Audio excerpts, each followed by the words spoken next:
think we will switch over now to the short talks and comments. Natalia will be the first. She is from the High School of Economics, and she has been working on these issues for quite some time. Thank you.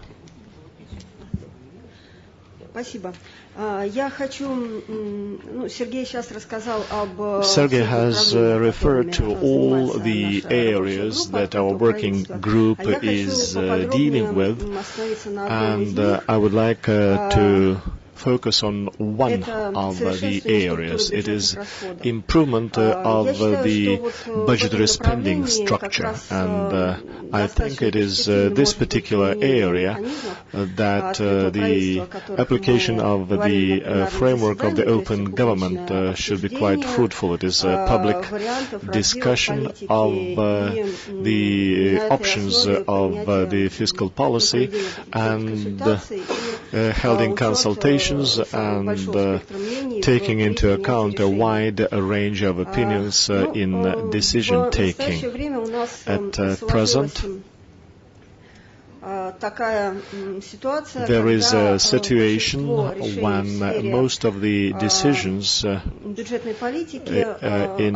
respect to the fiscal policy, the structure of the budget expenditures is discussed behind the scenes, and the ready-made solutions and decisions are presented to the civil society ready-made, and they are handed over to the Russian Parliament. State Duma. A number of the decisions were taken affecting the pension retirement system and military spending, law enforcement system spending, and as a result the structure of the budget spending of the greater government has changed drastically. At present, the level of the expenditures for funding the pension system in Russia is quite high when compared to the other countries. And as a result of the demographic situation that Sergey mentioned, it is the so-called demographic cross. The problem of funding the pension system will only be aggravated in the next dozen years. So that's why one of the prerequisites with respect to the fiscal liabilities is the reforms of the pension system. There are a number of the painstaking issues that have to be taken. One is the level of the retirement age. Another is the availability of the premature retirement and a lot of benefits, bonuses in this sphere, and the existence of the low service accrued by the people to be eligible to draw a pension. And many issues are quite painful for the society, and the retirement age is one of them. All pros and cons should be weighted to find a solution that will make it possible not only to balance the budget, but to provide the required level of social welfare protection for the existing pensioners, and some clear-cut targets should be given for those who work now but who plan to retire in the near future. Another big area are the problems related to the so-called law enforcement agencies. It is the spending for the military, for the armed forces, and the law enforcement agencies. For quite some time, the share of these spendings with respect to the GNP was not that high, and the budgetary system, the fiscal system, could cope with it, and there were no disbalances in the spending. But quite recently, a number of decisions were taken to shift the balance, and the situation changed. You might be aware of the state armament program that will account to 20 billion rubles till 2020, and it is the expenses to upgrade the military-industrial complex of 3 trillion ruble, and if these expenses are financed, then the level of the procurement will be growing with versus GNP. Consequently, that kind of spending will be exerting pressure on the budget. And another problem is the increase of wages many times over for both military servicemen and law enforcement officers. As far as the armed forces, human resources are concerned, then the increase of salaries is achieved against the background of military reforms and switching from drafting system to contract system. Then, as far as the law enforcement agencies are concerned, the reform has been completed already, but it did not result in the improvement of the services provided in this sphere. And I think the efficiency of these expenses, gives a big question mark. Another area of spending are the spendings for the human resources. These, namely the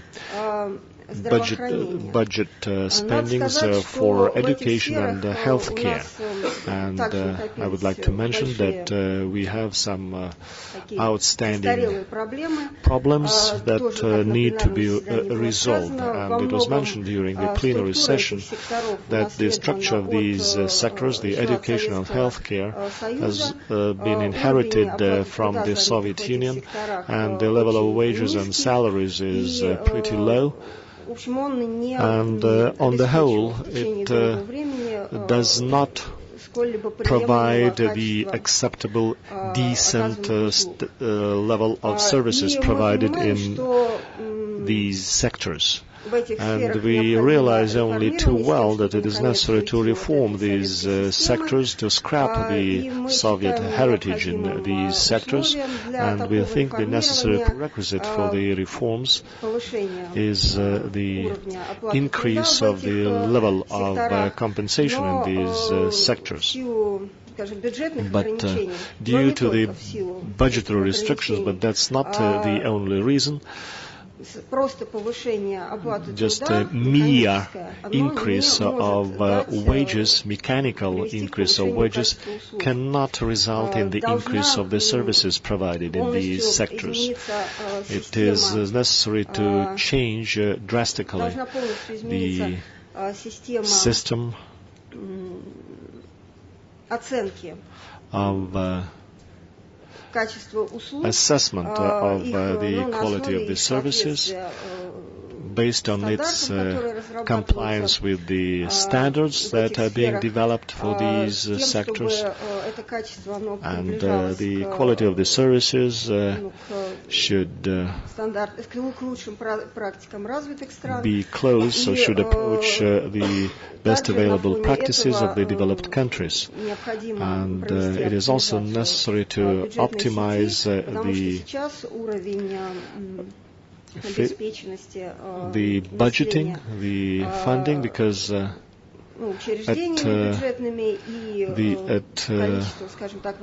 the moment the number of the teachers and doctors exceed the levels that are available in the developed countries, and that the quality of the services is poor. So I have listed the main areas, and there are efforts undertaken by the open government, and we develop certain approaches to upgrade the structure of the budget spendings, to introduce the mechanisms that provide the feedback to evaluate the efficiency of these spendings. We have a number of the proposals that ensure the public review of the budget spending at the time when the budgeting is performed, and it is necessary to develop the comprehensive efficiency systems and awareness systems that should not include only the quantitative parameters, but it is necessary to evaluate the quantity of people involved in different sectors and benchmarking it with the other countries. And we should also look closely into the public sector spending, mostly for the salaries, and it is necessary to evaluate the efficiency of the civil service into the improvement of the standards of living of the population. And undoubtedly, the main indicator is the indicator of the quality of the services in different sectors by benchmark.